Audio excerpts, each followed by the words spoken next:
It's time for Halfway Full. On today's episode, let's talk about nutrition and your mental well-being with certified holistic health coach Meisha Gaye Mattis-Wilson. It's food and your mood in episode 6. Halfway Full starts now. Recent studies by Harvard Medical School concluded that there's a clear connection between a poor diet and an increased risk of depression.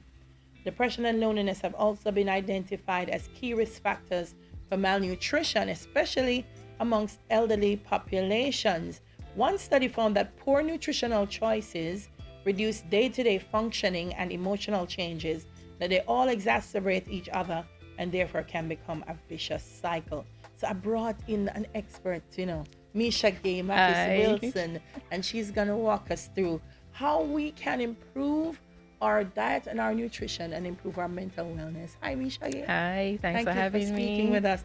Wow, I don't think a lot of people realize that there's a relationship between the two. Absolutely. Yeah. Absolutely. I mean, oftentimes when we think nutrition, we're just thinking that, okay, food, exercise, but there is a direct relation as to how it impacts our overall well-being. Mm-hmm. And once we start talking about overall well-being, we're now talking about the mood.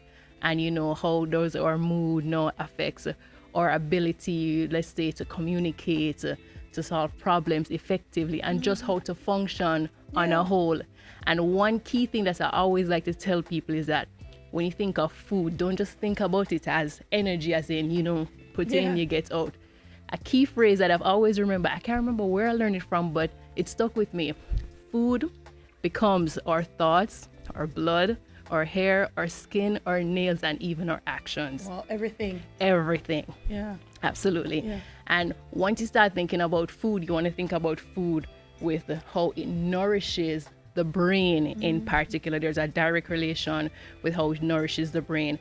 And a key thing that I always tell people to look on is what we call fiber, which of course we get from food, and we get fiber from basically roughish plant-based foods.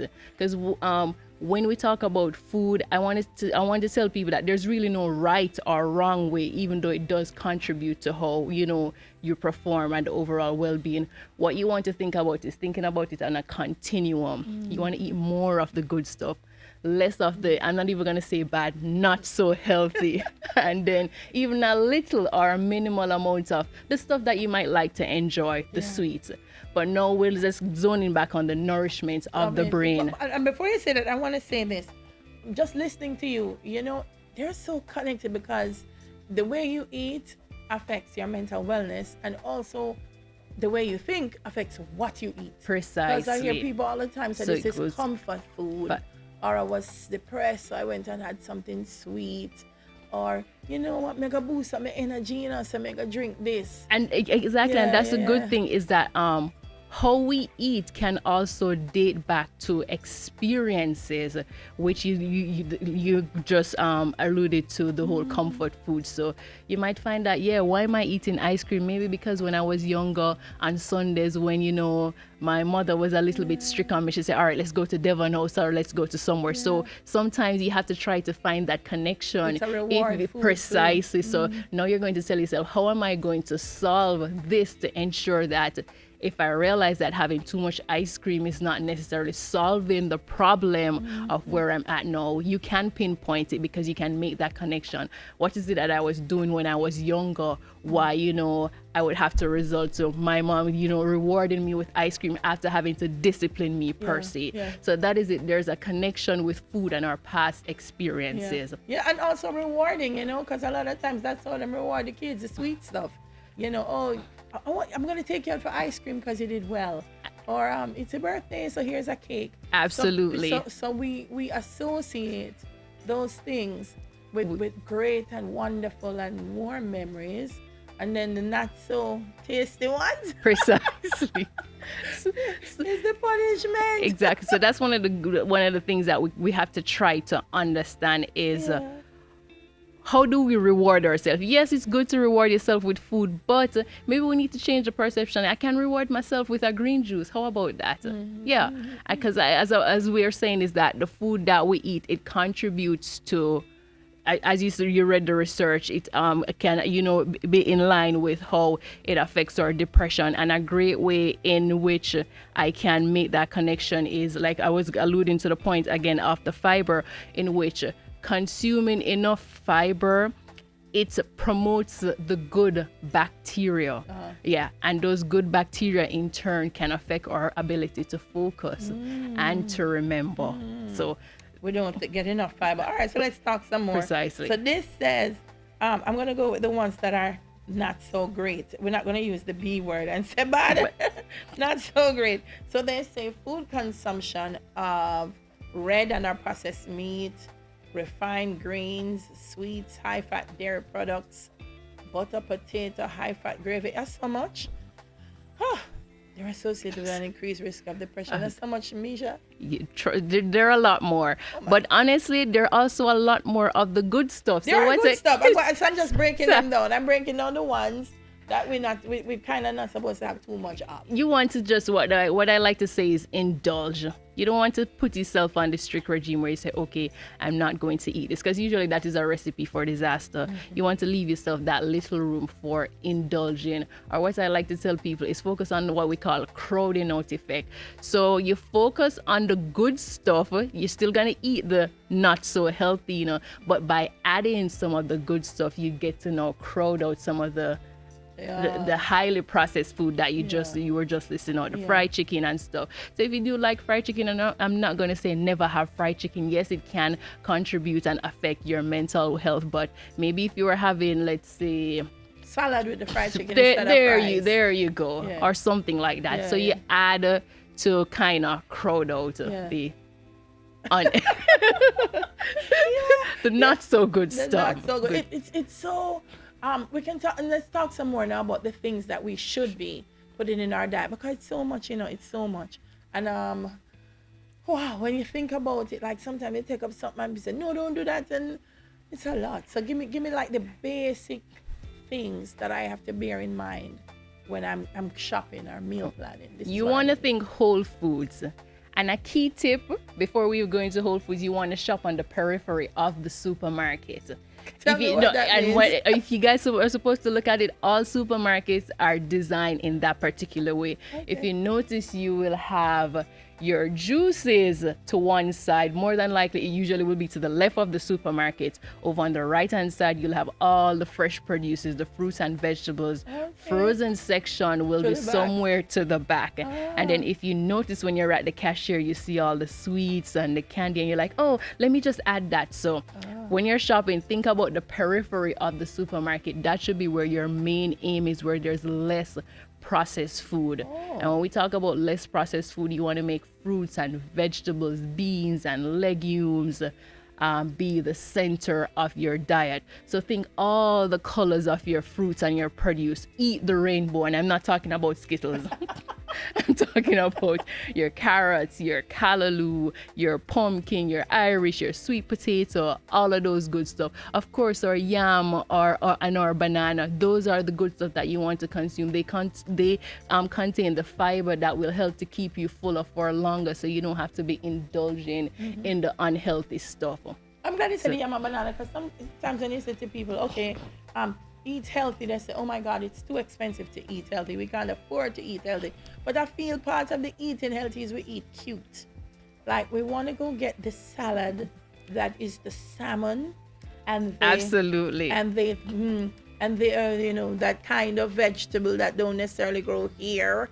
And that's the kind of thing that we feel is healthy eating, but we can go to the farmers market. We can go to the farmers market, and people don't sleep on your callaloo and your pap chow. Rich in iron, very nutritious. And those are some of the cheapest greens that you can find. Okay. And greens are your powerhouse vegetables. A lot of antis you can think of. Antioxidant, anti-inflammatory, antiviral, etc. So do not sleep on your greens. So a great way in which you can incorporate a lot more healthy stuff without breaking the bank. Go for the eating season as well, because usually when fruits and vegetables are in season, they're a lot cheaper. And just like how everything in nature works, when the sun comes up, plants are alive. When it goes down, they'll hang their head. fruits and vegetables operate that way. When they're in season, all the nutrients, all the enzymes are more active within them, and then they nourish your body. Other than them force ripe, some of them. There you go, as simple as that. So usually when you eat in season, you're buying the stuff in season. Like, no, it's apple. You realize that our local apples, they will be a lot cheaper when they're in season. So go for the stuff that are in season, and go for some of the low hanging fruits. Green bananas are usually cheaper. You can go for those.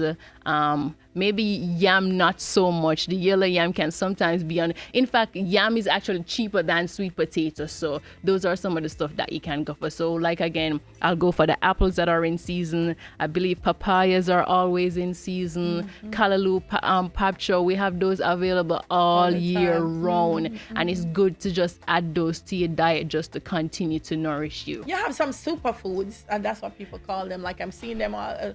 Like, when me look up at them, eat pear and bulla, because pear and bulla all of a sudden, nice. Everybody just fancy up. It's now avocado. There you go. It's a superfood, and I see people making, like guacamole type stuff. And what are some of those? Are there superfoods? What are they? I think generally the term for superfood is they're small in size and they pack a big punch. As to say, the nutritional value is wide. But I'm of the perception that no one superfood can transform your diet. You really want to maintain a wide variety of minimal processed foods. But yes, they do have like the avocado, which is now, as you said, is now considered a superfood. You have chia seed, you have flax seed, a lot of those. I think they consider some berries as superfood. So I'm not necessarily big on the term because no one food, like I said, I'm just repeating myself, is going to transform your diet. You want to maintain a wide variety. So if we break down the breakfast, lunch, and dinner and supper thing now, Meisha, depending on who you talk to, they will tell you breakfast is the most important meal of the day, so you must eat a healthy breakfast.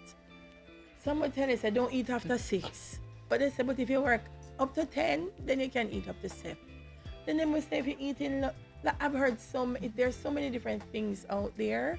Sometimes I feel like that in itself depresses people, because it's like, I can't figure out what I'm going to eat that's going to be good for me. And the truth is, there is really no wrong or right way. It's all individualistic. It's about the individual, because depending on your schedule, a breakfast might not just work for you. What happens if you work the late night shift? You get what I'm saying? You don't get up until 12.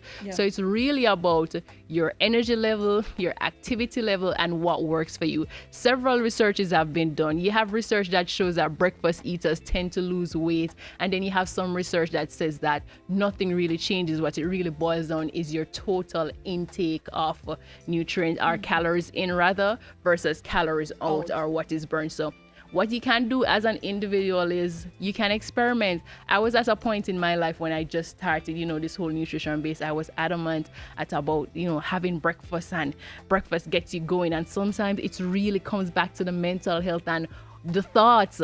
So I'm thinking that, yes, breakfast gets me going. And indeed it does.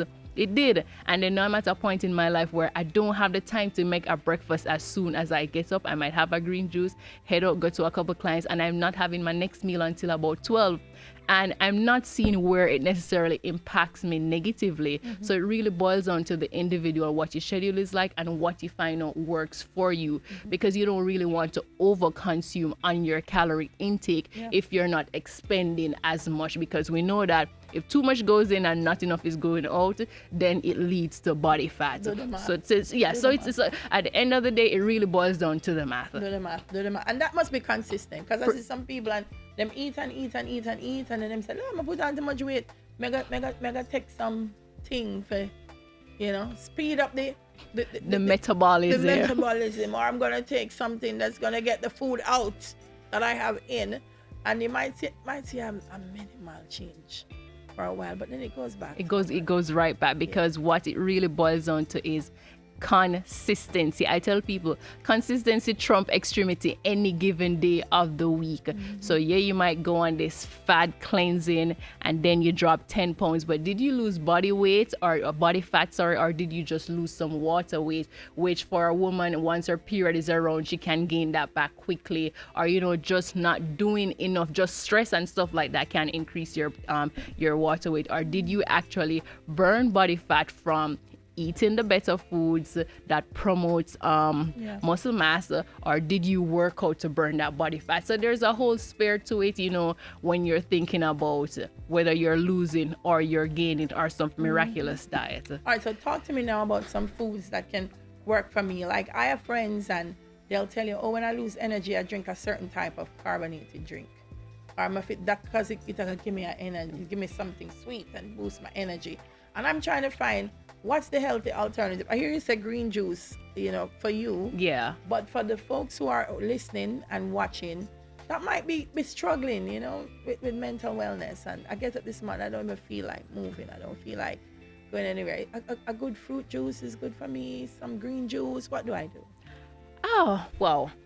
Let me say, I wouldn't necessarily say it's a tough one, but once again, I would say it comes back down to the individual, because food on a whole gives you energy, It just depends on that quality of that energy and how long it will last. You start your day, like you say, you're not feeling like you're having enough energy, you might get that cup of coffee. Of course, that cup of coffee is going to boost you and give you energy, but sometime later on during the day, there's going to be that crash.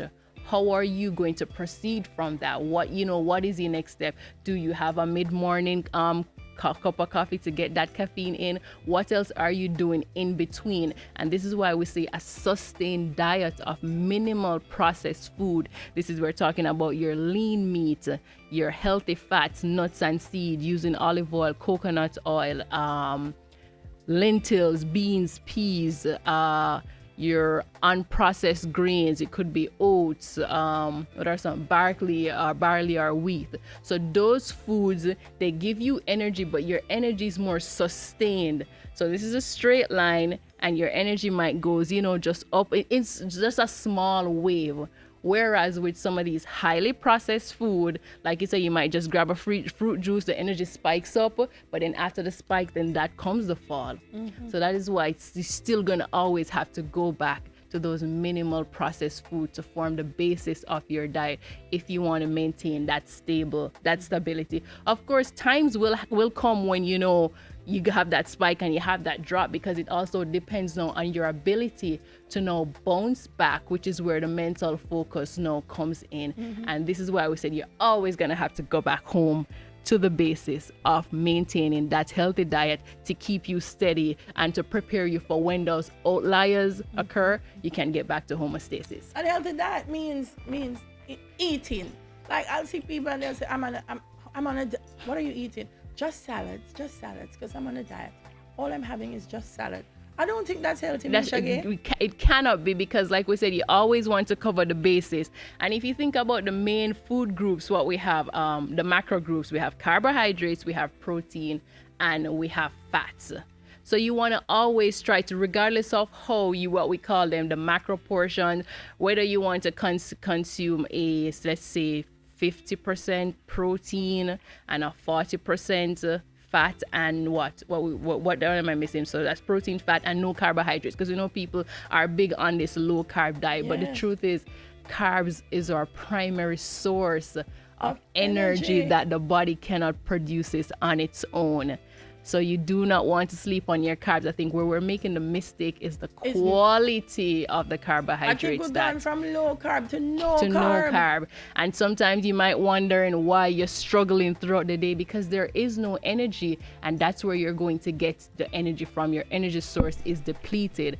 So you want to experiment with the quality of your carbohydrates, because I know a ton of people will say, okay, I'm on this low carb diet and I'm losing weight, but if you're supposed to once you start eating carbs, then you say, okay, the carbs is what causing me to gain weight. No, what you actually did was you lost water weight and not necessarily body fat.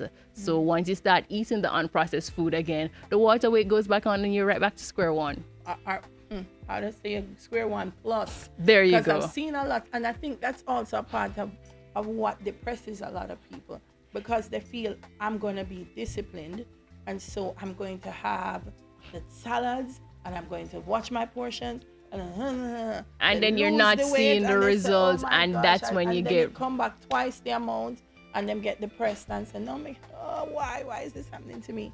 But it's just a little at a time. It is, absolutely. So you have to find out. It's what we call the food mood connection. Okay. Yeah. Yeah, food mood. Yeah. Tell me about the food mood. The food mood connection. So sometimes we have to ask ourselves simple questions like, why am I eating, or how am I eating? And when I said how am I eating, are you just eating for eating's sake? Are you eating because you enjoy it? Can you identify, let's say, the textures and the particles of an egg versus a spoon of rice? Did you just chug down your meal? Are you eating when you're 80% full? And what this enables you to do is to you take your time, you pause, and you listen, so you know when your stomach is actually full versus when you've chugged everything down and you are stuffed and there is no room for anything else, and you realize that, okay, instead of eating the one piece of chicken, when because I'm conversing with my friends, the mind and the connection is not there. So before you know it, you've eaten all 3 pieces of chicken, and you don't know, like I said, you don't know when you're full. You're going overboard. But should you take your time, you have that one piece of chicken, then you might actually realize, you know that I'm not really hungry. I'm actually full. I'm at that 80%. Then I really don't need to eat anymore. Meisha just blow up my food ordering, you know, you got some place and them say 2 pieces of chicken or 3. Everybody there you go. So that's the thing. And this is what it's come back to, because the mind is there. You think that once it's on your plate, you have to eat it. Yeah. So sometimes what you can do is get a smaller plate, because you'd be surprised that smaller plate can actually fill you. That 8 or 10-inch plate versus the 12-inch plate can actually fill you, because it's the mind, the connection. Because it's not just what we eat it or how we eat it. The taste, our taste buds are actually activated before we even start eating. I listen to Meisha. I like pretty plate. So I will go and I will see some plates and I say, oh, this nice to eat out of, but me not think about the size. So what you just get a nice small one. Big pretty get a nice small one. Nice small one, and yeah, okay. I was saying to someone the other day that, you know, if you get food in a styrofoam container, a nutritionist taught me this. She said, share the rice. Out of the styrofoam, you would shock yourself.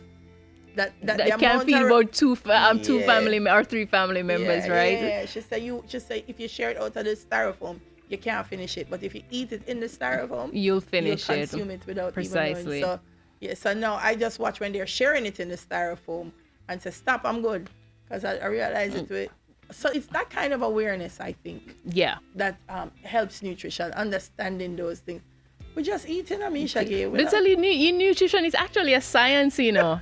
But it's one of the youngest science, and that's why every day you'll hear something new, because scientists are constantly doing research and they're constantly discovering things. Nutrition is a science. It's just one of the youngest science of most of the sciences. The fads don't work. Like I have some friends who are right now no sugar. What was it? No rice, no sugar. No processed foods. Is that it? For Lent. I'm not gonna eat none of that for Lent. And so we had an argument because someone said, then a Lent alone, when Lent done, don't enough have them either.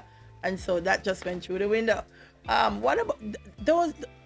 Is there a time when those things work though? When you say, oh, my body's at a place where maybe I need to kind of shock it into these things and then pick up after? Actually, I believe that they can work. Any diet can work in the initial stage, but it is what you're doing after. Are you doing it, as you said, to jumpstart and to then move on to something different, or is it that you do it and then you're going back to the same old stuff? Yeah. If not, then it kind of really makes no sense. So some people might do it to say, like, people might go on what they call a juice diet, and they find out, okay, yes, they lose 10 pounds. What is the next step? It's going to be highly impossible for you to continue on a juice diet for the rest of your life. And the same is like that for any other diet, because you always want to cover your bases. your adequate protein, carbs, and your fat. So like we said, you come back to ground zero of maintaining that minimal processed diet. So let's talk about fruits, because that's another thing people say, fruits are good for you, but some fruits sweet, and it also depends on the individual, because if you have any kind of ailment, let's say you're diabetic, fruits are good, of course. Apples and bananas are good, but then maybe by consulting with your doctor, you realize that you cannot have a banana, or you might only need a half. So it all comes back down to the individual. For the average healthy individual, I'd like to think that the consumption of fruits is just fine. But then if you have any ailments that you need to talk to your doctor about, then you might want to consider what type of fruits you are consuming, because the truth is sugar is sugar is sugar. So it doesn't matter where the sugar comes from, it is still sugar. However, the sugar that we're getting from fruits and vegetables come with a whole host of other good stuff, which is what we call the phytonutrients, the chemically good stuff that have the cute names like beta carotene and lycopene and stuff like that. So you get additional benefits from consuming them, but it is still sugar. But on a source of sugar. There you go. You get little sugar, little something. Because the body is able to process that. The body can handle a some amount of sugar. In fact, the body can also manage added sugar, which is what we get from the processed food. But naturally, it can only manage about what we would equivalent to 6 teaspoons for men and 4 for women. Yeah. But anything over that, it is unable to manage it. And this is where we get the other bad stuff, the NCDs. Well, you said sugar, but me lick the one where our problem too in Jamaica. Salt. There you go. Yeah, we have another problem with hypertension and salt. Yeah, we have a salt. And the thing is that we have so much naturally fresh seasoning where we really don't need salt. But what does salt do? I don't know. I'm going into something totally different. No, because when you hear so many NCDs and you talk about hypertension, and then what that leads to, and salt. Yeah, the body does not make so much salt. Yes, the body cannot manage that amount of sodium. Like we said, it can manage some, but there is, I can't remember off the top of my head the amount that we have. Because, we have our daily allocation of what the body can manage. But yeah, we go way past it, because the thing is that, and that's why we have to be so conscious about the processed food that we're consuming, because processed food needs salt and sugar to preserve it. And that's what we have. And you know what also surprised me when I was talking about potatoes, and we were talking about Irish potato and sweet potato and sugar, I think, I don't remember what we were talking about with the potato. But when they were saying, the sweet potato a little bit better than the Irish, me like, I've seen the nutritional profile, and it's not a glaring difference. The nutritional profile is just a tad bit higher than that of the Irish potato. I am glad. But then Irish potato is much cheaper than sweet potato. So if you have to choose between that, you can always go for your Irish potato. You're not losing out much, to tell you the truth. Yeah. All right. So before you go, give me a little grocery list now. I know it can be not too extensive, because you could tell me like for every day and whatever, but the basics that if I walk the periphery, the outer part of the supermarket. What should I have in my basket? All right. So let's just go quickly for breakfast. Eggs are usually a good source for breakfast food. You get your protein there. Eggs is actually universally for breakfast food, so you can always have eggs. Oatmeal is ideal. Whether you have it with whatever milk is your preference, because we have lots of milk on the shelf these days. We have almond milk, we have oat milk, we have low fat. If you're not allergic to dairy, then we have whole milk, and right there and then. So you can be good for breakfast. You can probably have a slice of toast, whole wheat toast, but the truth is we don't really have 100% whole grain bread here. What we have, brown bread. It's really white bread, just dash a little color in it, and that's really brown. But yes, but you can have a slice of whole wheat toast. So all right, so let's go. So we say we have eggs, you have whatever milk is your preference, and you can have oats. Those are good for breakfast. For lunch/dinner, depending on if you cook at home or you will take lunch to work, always have greens on hand. Greens are your powerhouse. You have your callaloo, you have your pap chow, and of course we have like broccoli, we have spinach. So always shop greens. You always want to have some greens. You can always have carrots, and you can always have lettuce, because some of those vegetables are easily prepared. You can always wash your lettuce and cut your carrots, and you just have them stored. When you're having your meal, you just you just add them. So we have our vegetables, and then we're gonna go for some protein, or for some lean protein. Liver, which is very cheap, is actually good. Liver and kidney, they're very affordable, very good, contain lots of iron. Yeah, I love liver. Yeah, so you can consider those. And of course, we know that chicken is lean. You want to go for the leaner parts. Most people tend to kind of shy away from the breast. There's always that battle between the breast and the thigh, but you want to go for the leaner part of the chicken, because we need protein. Protein is the building block of our muscles. It helps to keep us lean and trim. So you can go to protein, fish, chicken. You can, if you can't get whole fish, you can always go for like bassa fillet, or they have snapper fillet or stuff like that. So and then I think that can cover lunch and dinner. Yeah. And then if you're short on time, you can always have some canned products that you can run to with the same vegetables that you just watched. For example, tuna. Tuna is very good, and sardines. Sardine usually contain a high amount of protein. You can aim for the sardine in water, or the one in, they have some with, I think, is extra fine olive oil, I believe. You can aim for those. So that's simple. And of course, you always want to consume your water. Water should be your primary beverage. 24 hours a day. So that's just a simpler, basic list. Nice. Meisha Gaye, if we want to find you and you help us get our nutrition right, where do we do that? Okay, so you can find me on all social media platforms. So it's Meish, Mish, MGM. Or you can send me an email to Meisha, that's Meisha, at wellbeingminds.com. Or you can also visit my website at wellbeingminds.com. All right, make sure you go check her out. Listen, we're aiming for a full glass of nutrition, absolutely, goodness and wellness, and Meisha is helping us to get there. Thank you so much again for being with us, and thank you for sharing us with another episode of Halfway Full.